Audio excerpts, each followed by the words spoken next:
Olá, meu nome é Jorge Guerra Pires. Eu sou doutor em Engenharia da Informação, focado em Bioinformática. Ultimamente, eu tenho escrito vários livros. Eu decidi dedicar parte desses livros ao conceito de divulgação científica. Então, neste podcast, você vai ver vários episódios sobre assuntos bem variados. Esses assuntos envolvem política, religião, e todos eles tentam trazer a ciência para um público geral. Meu desafio é transformar aquilo que é acadêmico em algo popular. Por isso, em um dos projetos relacionados, eu chamo de Ciência Popular, que é o nome do site que está conectado a esse podcast. E outros vários projetos como no YouTube. Então, você é convidado a compartilhar, a deixar as pessoas saberem desse projeto e que possamos alcançar um número máximo de pessoas. Então, boa experiência e bom aprendizado. Olha, imagina só entrar numa clínica médica gigante. Uma instituição que recebe, dezenas de milhões de dólares em doações do mundo todo. É um lugar que todo mundo celebra como o símbolo máximo da compaixão, né? Exato. Mas aí, quando a gente olha de perto, não tem analgésico forte para paciente com câncer terminal. E pior ainda, as agulhas estão sendo lavadas só na água fria da torneira para serem reutilizadas. Nossa, isso é um choque absurdo para o nosso sistema de crenças. Porque, no fundo, a gente gosta de pensar que a saúde do paciente e a ciência sempre vão falar mais alto. Mas nem sempre falam. E hoje o nosso mergulho profundo é exatamente sobre isso. Nós vamos analisar o que acontece quando a certeza inquestionável de um dogma bate de frente com a realidade da saúde pública. E para fazer isso, nós vamos usar como lente principal as críticas bem contundentes do autor Christopher Hitchens, principalmente focando no ensaio dele sobre o Zé Gotinha e a resistência às vacinas. Isso aí. Mas, antes da gente entrar de cabeça nisso, é super importante deixar um aviso de imparcialidade para quem está ouvindo a gente. Com certeza. O material que a gente vai discutir hoje tem críticas bem pesadas, tanto políticas quanto religiosas, direcionadas a figuras muito famosas e instituições gigantes. Pois é. E o nosso objetivo aqui não é atacar nenhuma fé, nem tomar lado político. Nós somos só guias imparciais, relatando os fatos e as ideias dessas fontes para, estimular o pensamento crítico. Só isso. Exatamente. E vale ressaltar que a curadoria desses textos incríveis foi feita pelo Jorge Guerra Pires. Ele é um pesquisador independente com PhD em bioinformática. O Jorge faz um trabalho fantástico conectando biologia, inteligência artificial e filosofia. E ele acabou de lançar um livro muito legal chamado O Paradoxo de Einstein, que é o livro 2 da série Mente Ateísta. E o mais bacana é que o livro foi pensado para ser acessível. Ele está disponível na Amazon num formato impresso pocket, sabe? Aquele de bolso, perfeito para ler na rodoviária ou numa fila de banco. E tem uma novidade que eu achei genial.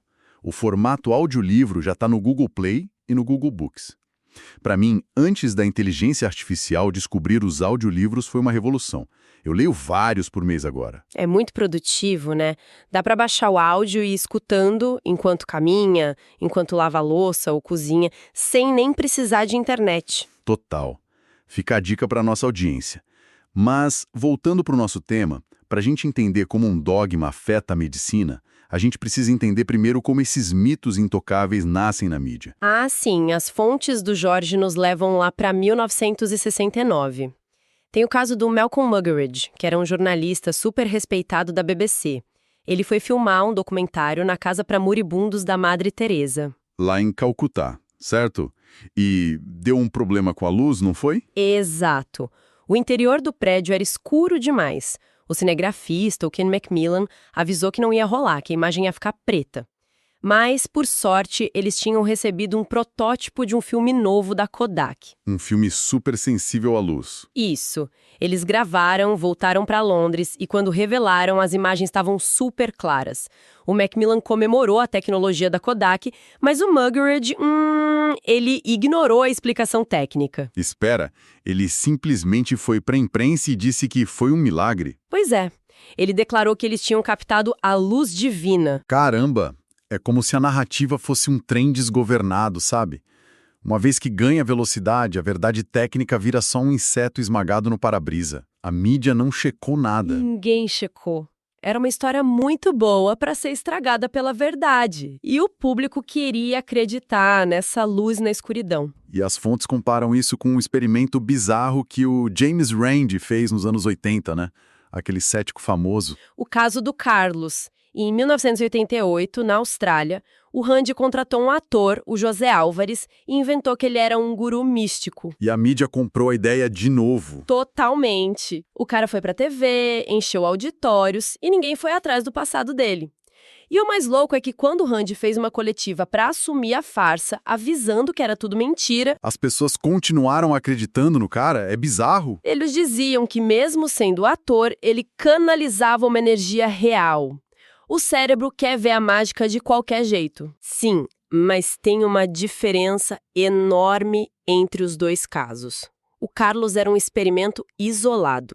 Ele caiu, o mito da luz divina da câmera foi protegido por instituições imensas. E quando uma instituição desse tamanho blinda a história, qualquer crítica técnica vira um ataque pessoal, né? Exatamente. E é aí que a gente entra na parte mais pesada do nosso mergulho. O que acontece quando essa blindagem esconde uma realidade médica cruel? Isso me arrepia. O Hitchens escreveu sobre isso no livro A Posição do Missionário. Ele cita a visita do Dr. Robin Fox, que era editor da The Lancet, uma das revistas médicas mais sérias do mundo. E o relato do Dr. Fox é assustador. Ele descreveu que não faziam exames sistemáticos lá. E os doentes terminais não recebiam analgésicos fortes, só aspirina. Gente com câncer em estágio final recebendo aspirina. E tem aquele relato da ex-voluntária, a Mary Loudon. Ela contou que as agulhas eram reutilizadas depois de serem lavadas só na torneira. Na água fria.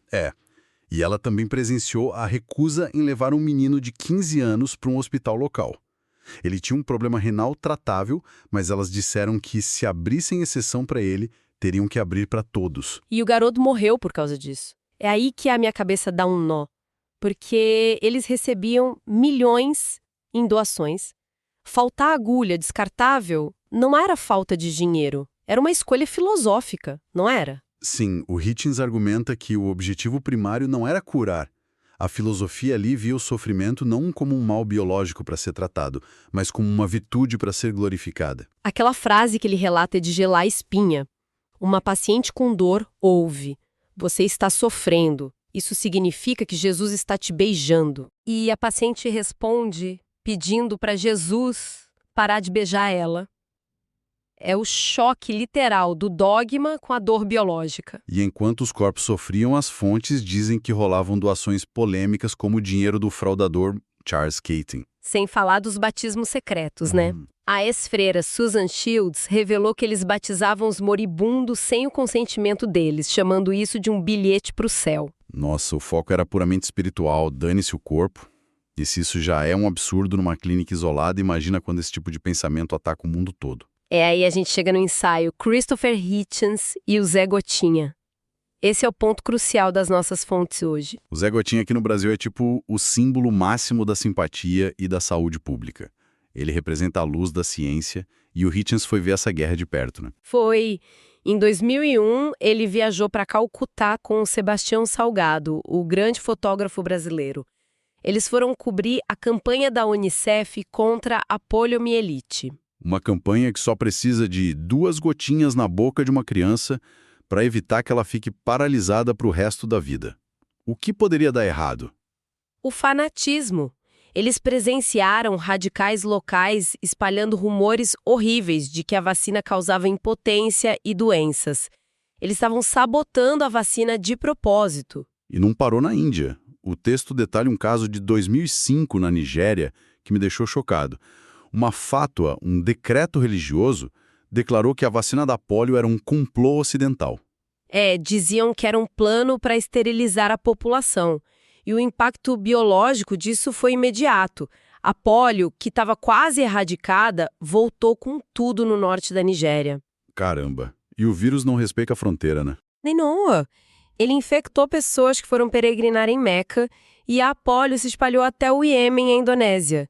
Tudo por causa de uma mentira religiosa. É revoltante.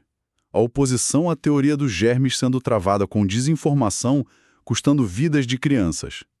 E o Hitchens liga isso diretamente ao que aconteceu na crise da AIDS, no Riga. Liga, e com razão. Ele critica duramente líderes católicos da época, por exemplo, o cardeal Afonso Lupes de Trudilho. Ele chegou a alegar publicamente que as camisinhas tinham furos microscópicos. Peraí, um líder religioso gigante inventando do nada que o preservativo tem furos no meio de uma pandemia de um vírus mortal. Pois é, e as fontes também citam o bispo Rafael Lano Cifuentes, aqui no Brasil, que comparou o uso de camisinhas a cães acasalando. Que loucura. Isso é desinformação deliberada que literalmente aumenta a transmissão do HIV. O Hitchens era implacável com isso. Ele apontava que essas pregações causaram muita miséria e mortes evitáveis, especialmente na África. Ele dizia que a religião, quando age assim, é a infância da nossa espécie. Como assim? A infância? Tipo uma mentalidade que prefere o medo, a repressão moral, sabe, em vez de aceitar o pensamento racional da ciência. Ele argumenta que a ética humana precisa vir antes da fé. Proteger a vida primeiro. Faz todo sentido. Mas me parece que essa negação da medicina vem de uma arrogância muito profunda. Uma recusa em aceitar quem a gente realmente é na biologia. Ah, o solipsismo. Hitchens aborda isso no livro Deus Não é Grande. Tem aquela história sensacional do desafio do beco escuro. A do Dennis Prager, né? O Prager perguntou na rádio se o Hitchens, andando num beco escuro, não ficaria mais aliviado se os homens que viessem na direção dele tivessem acabado de sair de uma reunião de oração. Isso. A premissa do Prager era que a religião garante a bondade. E a resposta do Hitchens destruiu esse argumento. Ele citou as cidades com B. Belfast, Beirute, Bombay, Belgrado, Belém e Bagdá. Exatamente. Cidades destruídas por violência sectária. Nesses lugares, cruzar com fanáticos saindo de uma oração seria o motivo principal para você sair correndo. Que invertida. Isso se conecta com a crítica dele ao design inteligente, não é? A ideia de que fomos criados por um arquiteto cósmico perfeito. Sim. O solipsismo é achar que o criador de um universo de 14 bilhões de anos liga para nossa dieta ou para nossa vida sexual. E eles usam o olho humano como o exemplo supremo da criação divina. Olha, se a gente aplicar a navalha de Occam aqui, aquela regra de que a explicação mais simples e com menos suposições geralmente é a certa, o olho humano prova o contrário. Como assim? Bom, os nossos nervos ópticos cruzam bem na frente da retina. Isso cria um ponto cego no nosso olho. Se fosse um designer genial e onisciente, por que ele faria um erro tão amador? Exato. Para defender o design inteligente, você tem que inventar 1000 desculpas complexas, mas a biologia evolutiva explica isso de forma tão simples. É uma geleira de tentativa e erro ao longo de milhões de anos, né? Isso. A evolução não cria perfeição. Ela cria o que funciona o suficiente para a gente sobreviver. É um processo cego. E o Hitchens alerta sobre o perigo de exigir essa certeza absoluta. Ele chega a comparar isso com o totalitarismo. Sim. Ele diz que a estrutura do extremismo religioso exige o mesmo nível de submissão cega que regimes como o da Coreia do Norte. Nos dois casos, roubam a sua liberdade psicológica desde a infância. E é impressionante como o nosso mergulho desconstruiu isso tudo hoje.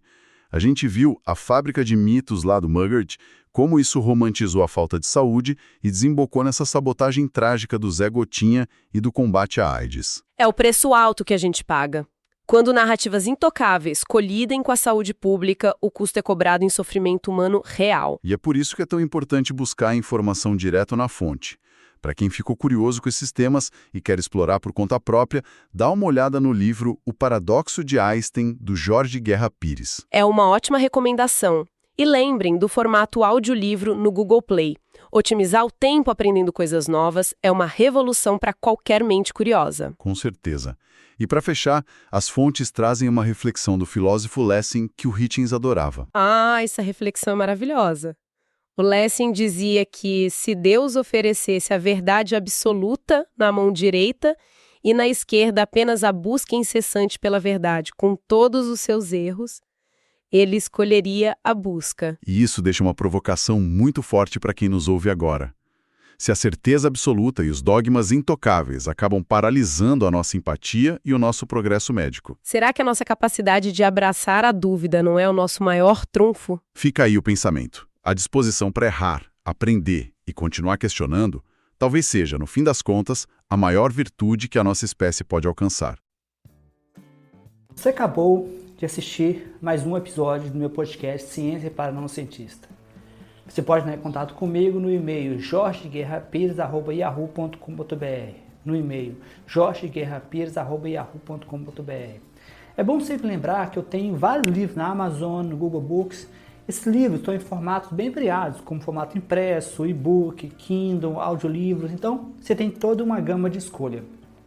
Existe sempre a opção de fazer uma doação, oferecer um suporte para que eu possa manter o podcast em versão premium e possa manter os episódios por um período maior do que 3 meses, ou até mesmo deixar vários episódios maior do que 2 horas por mês, que é o meu limite. Então, eu te convido a fazer doações para o e-mail, o mesmo e-mail que eu falei anteriormente, que é jorgeguerrapires@yahoo.com.br, jorgeguerrapires@yahoo.com.br. Então, muito obrigado e continue no podcast para ver os próximos episódios e não deixe de compartilhar com seus amigos, com pessoas que possam se interessar. Um grande abraço, até mais, Jorge.